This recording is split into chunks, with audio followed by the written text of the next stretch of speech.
Another new frontier is the current demographics we live with each day.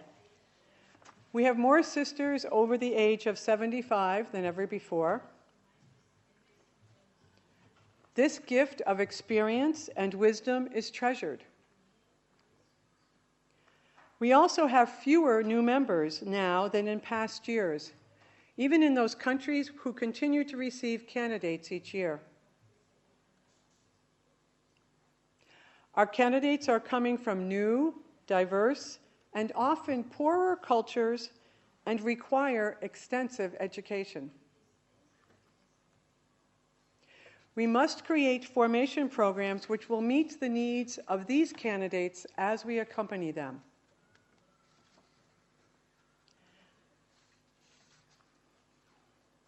Many of our sisters find it increasingly difficult to earn appropriate salaries.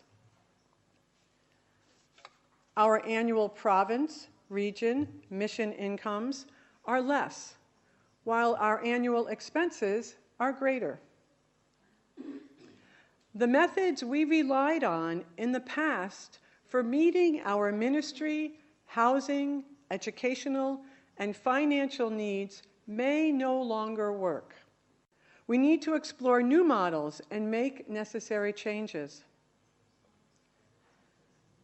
The journey through this frontier is the same journey millions of lay people are walking in populations in most of our countries, because populations are now living longer and are living in societies which presently are in economic and/or political crisis. We can learn with and from our lay partners as we make this journey of looking for new models together. Ministries to the new immigrants and displaced persons is a familiar frontier, one which we have been engaged with for centuries. But today, in walking the journey of itinerancy with the new poor, we risk placing ourselves in danger due to fundamentalist groups who inflict serious harm and even death on the immigrants and those who help them. In some countries, there are harsh new immigration laws which will impact us if we assist immigrants in certain ways. Are we willing and able to assume these risks? We are receiving new calls as a congregation to go to war-torn areas. But we first need to learn how best to prepare our sisters and lay partners to successfully live and minister in other cultures and countries. The process of inculturation, of being able to be a loving presence, welcoming the new culture, learning about it, coming to understand new rituals and behaviors, and then to use our experience and gifts in a manner which respects the people and fits into their culture, is a lofty challenge. It requires time and letting go of how we lived in other cultures, and is made more difficult by also trying to live in an international, intercongregational, and intercultural community.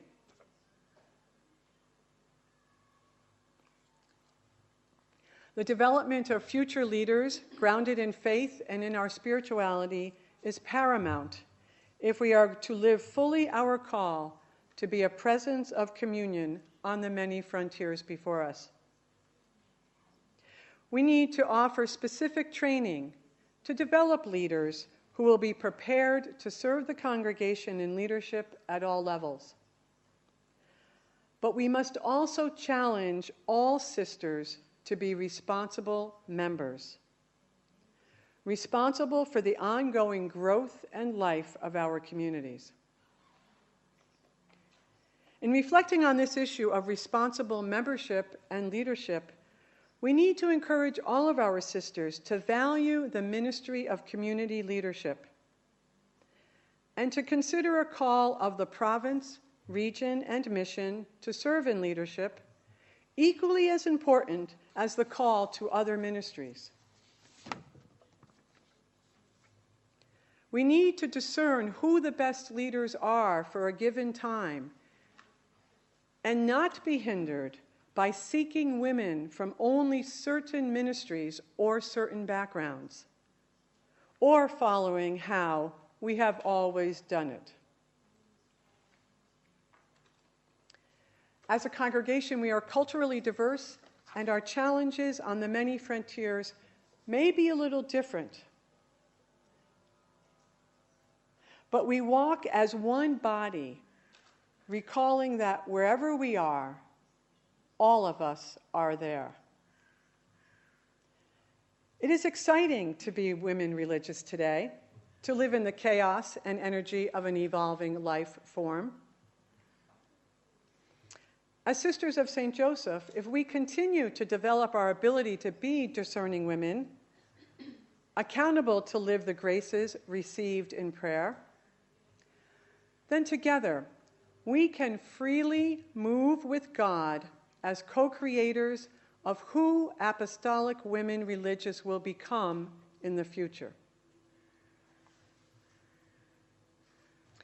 And so we begin our extended council, mindful of our responsibilities and keenly aware that God goes before us.